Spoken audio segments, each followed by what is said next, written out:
Monza is back in the Formula One circus. Newly proposed changes to the circuit have been accepted by the FIA. Environmentalists who had opposed previous development plans are also said to be happy. The FIA cancelled the race last week, which is scheduled for the 11th of September. Fears over safety on the second Lesmo turn have now been alleviated. Changes mean reduced speed for the cars. All the arguments started, of course, after the death of Senna and Roland Ratzenberger in Imola. Safety changes now have to be approved. The Benetton Formula One team have escaped punishment for removing a fuel filter and causing a fire around Jos Verstappen's car at the German Grand Prix at Hockenheim. The World Council decided the best thing to do was to impose no penalty whatsoever. There was simply too much doubt, too much confusion, and too much uncertainty about what had been done and why. That matter, therefore, the fuel filter is now closed. It's believed the removal of the fuel filter caused petrol to spurt out over Verstappen's car during his pit stop during the German race. Miraculously, no one was seriously injured in the fire. Mosley said that Benetton were wrong to have tampered with the fueling system, but he said the FIA World Council believed they had made an honest mistake and that the council had no evidence to suggest they had deliberately done something to earn an advantage. It had been suggested that the removal of the filter could have speeded up Benetton's pit stops. The decision is a major boost for Benetton, as the team could easily have been excluded from the Formula One Championship if they had been found guilty of endangering lives through cheating. Flavio Briatore's outfit can now concentrate on the final races of the year and a probable constructors' title. However, it wasn't all roses for Benetton today. The FIA World Council rejected an appeal concerning the disqualification of their driver Michael Schumacher at the Belgian Grand Prix. Schumacher was disqualified after it was discovered that the skid block under his car was not the regulation depth. The rejection of his appeal means Damon Hill can come within 1 point of the German if he wins the next 2 races, while Schumacher serves out a suspension for ignoring the black flag at Silverstone. Schumacher perhaps happy today simply to still be in the championship. The McLaren team boss, Ron Dennis, was also present at FIA headquarters in Paris today. He was asked to explain why his team used an illegal fully automatic gearbox on Mika Häkkinen's car at the San Marino Grand Prix at Imola in May. Since the beginning of this season, only semi-automatic gearboxes have been authorized. The FIA decided there had been a difference in the technical interpretations of the rules and that McLaren had not intentionally acted illegally. The council said the $100,000 fine handed out to McLaren in July was sufficient punishment.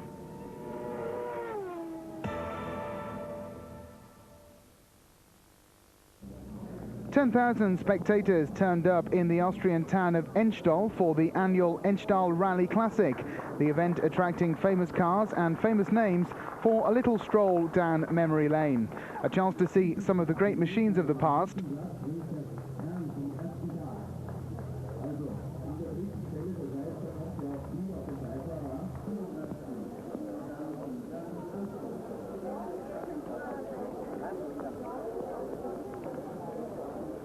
And the men that have made the headlines behind the wheel, such as former World Rally Champion Walter Röhrl of Germany and the great Sterling Moss taking part in the rally alongside his wife Susie.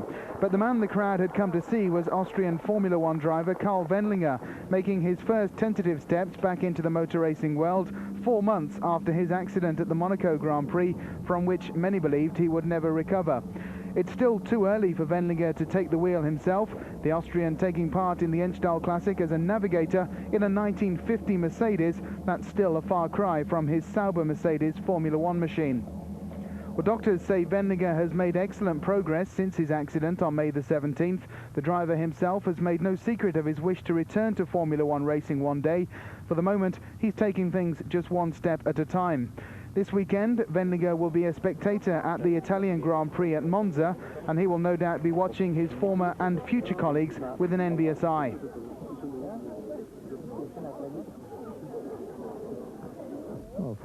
Speaking in Enstall, Wendlinger said he was happy with his own progress and that he was continuing his physiotherapy program in Innsbruck, where his doctors are confident about the future. He has recently been trying to put on some weight and has undergone an operation on his injured knee.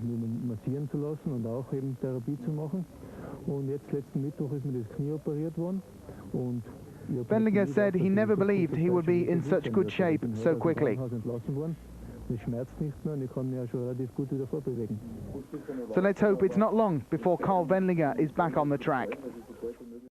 Qualifications here at Monza, revised Curva Grande, more runoff on the left-hand side of the circuit, the outside of the corner, and also the second Lesmo has been changed.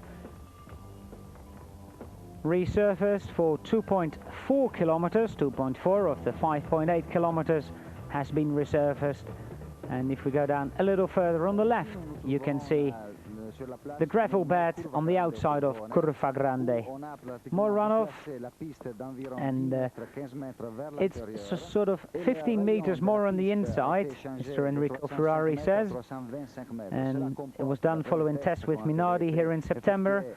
And actually it's a little quicker than it's been before, but the runoff has been increased and it's covered with gravel, so it is a little safer. And all of this, of course, to improve the security of the cars and the ability to stop them before the Armco.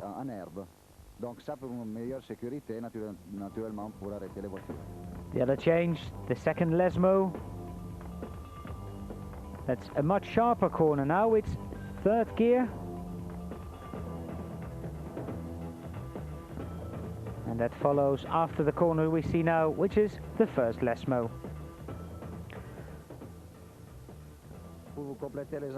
And he said there's 2.4 kilometers of 5.8 of new asphalt.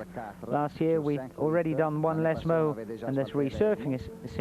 The Armcos traveled to protect the public, who were removed some 6 meters back, whereas before there were 2.5 meters from the circuit. Briefly, this is what's done at Monza here this year. Sont passées ces petites bagarres et même ces grosses bagarres pour que le Grand Prix ait lieu.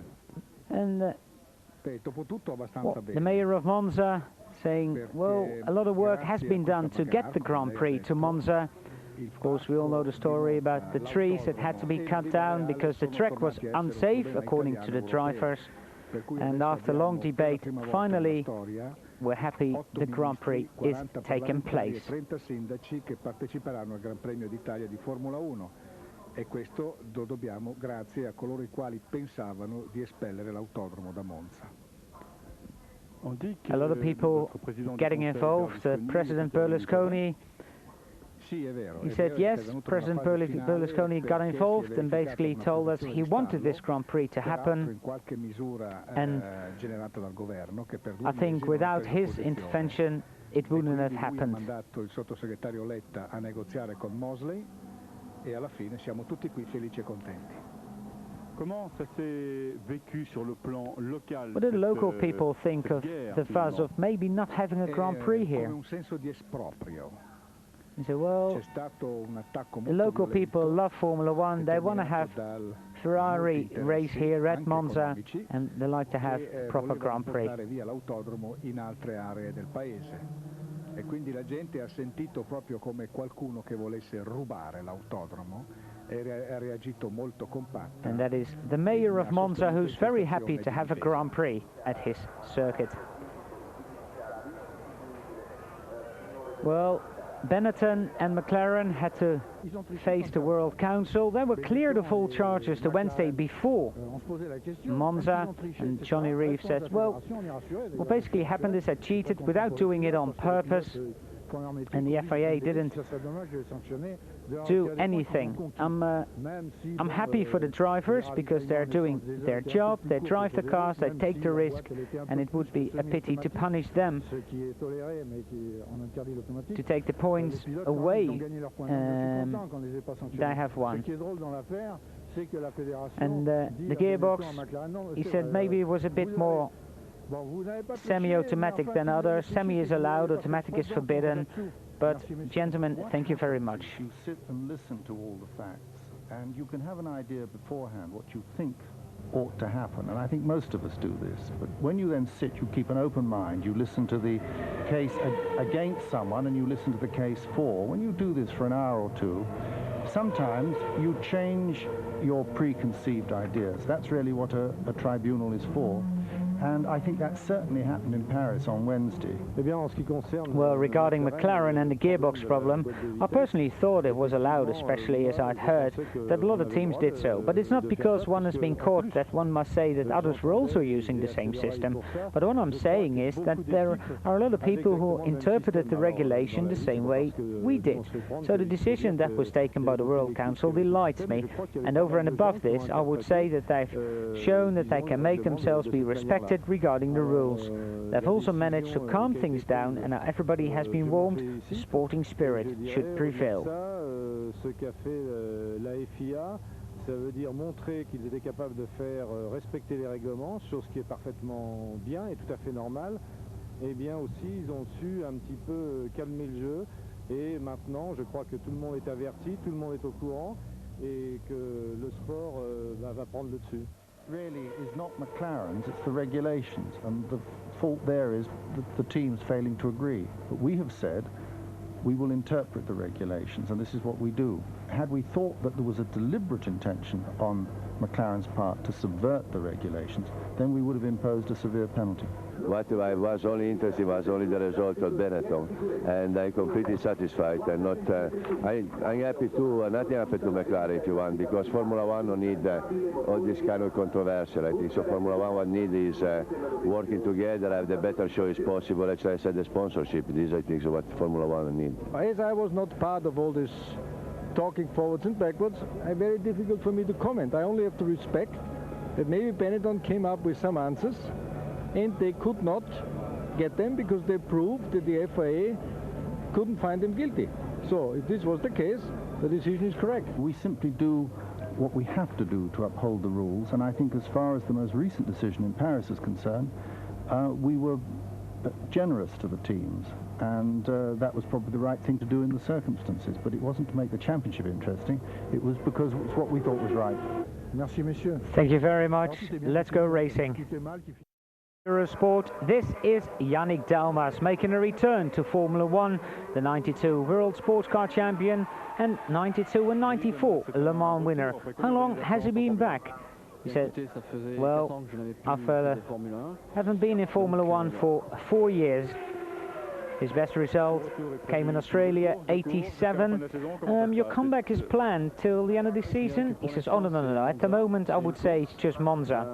And it's true that it's difficult to judge or achieve a satisfactory result in one race. So I would like to remain here for several races.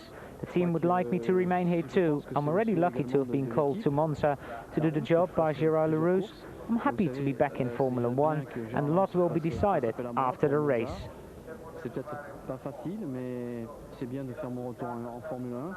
Je crois que, je crois qu'après la course, bien on verra. C'est beaucoup de choses qui vont se décider après la course. So Dalmas back in a Formula 1 car for 4 years, or since 4 years. Won Le Mans earlier this year in that 962 Porsche, and of course won Le Mans 92 together with Mark Blundell and Derek Warwick. So now we move to Friday morning, 9:30, when we go and watch the first practice and qualifying session, of course, in the afternoon. Jean Alesi, every time he was out, there were cheers in the crowd. The track was damp for the first 40 minutes, but after that the cars came out, and for some, the first time around Monza with the new corners. Sauber, Minardi and Ferrari, of course, being able to test here, just like the British team, so being able to test at Silverstone before the British Grand Prix. And quite a few people found the gravel beds. It was slippery, quite a few spins and offs. Of course, Michael Schumacher not being here. JJ Leto is in the second Benetton, and Jos Verstappen is in the other Benetton. Verstappen having his first race here at Monza. This is Gerhard Berger finding the gravel on one of his laps. Coulthard, a man that only tested here a 3000 car, never driven in a Formula 1 here, neither had Oliver Panis. Alessandro Zanardi, here we see him, he's never been to Monza on an F1 car. Of course, he had his terrible accident in Spa a year ago. Eddie Irvine, Heinz-Harald Frentzen, Jean-Marc Gournot and Paul Belmondo are all first-timers in a Formula 1 car. Zanardi spun off, stopping the session on Friday morning. This, the Lotus 109, with the old Mugen V10 engine in the back. Johnny Herbert having a brand new, sensational outing, a new V10 engine, and, well, could it have been the rebirth of Team Lotus? Team Lotus are only smiles when Johnny was out with that car, and a big smile on Johnny's face as well. Yannick Dalmas spun off, not having a happy time. This is David Brabham, also spinning off, and one of many spins by both Tyrrell drivers over the weekend. Coming out of the second Lesmo, Mark Blundell.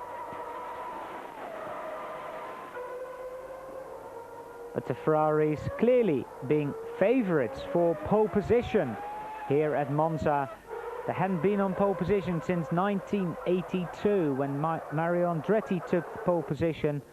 And after the first untimed session, or the first time session, but the unofficial session, Damon Hill and Gerhard Berger headed the list. Irvine only 14th, JJ Leto 17th, Verstappen down in 22nd, and the last two, David Brabham and Paul Bell.